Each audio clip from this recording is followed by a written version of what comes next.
How do you recommend new agents approach to do negotiations and to represent clients in multifamily transactions? Oh, that is a loaded question. So negotiations are always different, right? There is no deal unless you can bring two parties together.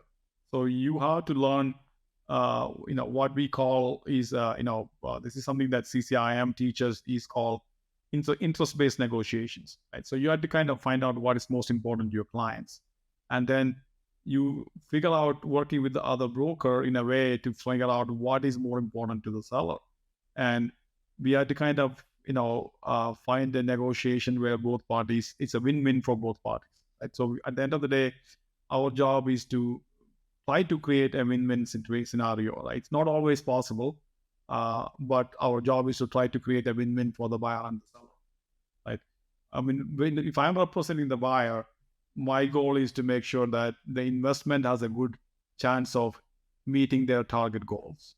So that is my number one thing. If I'm representing the seller, then my job is to get the highest price for my seller.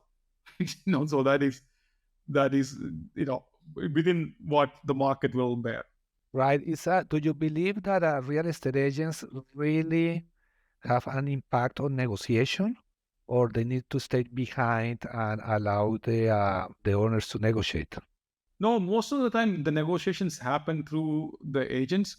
Unless it's a huge deal, if it's a mega deal, I've been involved where the seller will say, "I want to have a discussion with the buyers," and they will do a direct discussion. The agents are involved in the conversation, but they will get on a meeting, with 5 or 6 people to talk about different things or ask different questions of the buyer, just to make sure, what they are. But most of the time, negotiations are done through agents. So you talk to your buyer and say, "This is a strategy that we can do. Let's make another offer."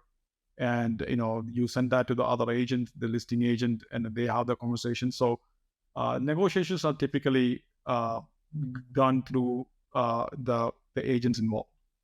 Right. So the agent is like a buffer where the buyer or the seller can use the agent to negotiate and be tough with each other, and the agent needs to be in the middle, trying to figure out where to focus the buyer or the seller to in order to make a deal. Yeah, I think our goal is to keep the conversation going, keep the ball rolling, and until both parties are in agreement, right? So, and also keep the emotions in check. If sometimes if the buyer and the seller are together, they may never want to talk to each other after that. So we are a buffer for sure, and we are also keep everything calm. A lot of deals don't work out.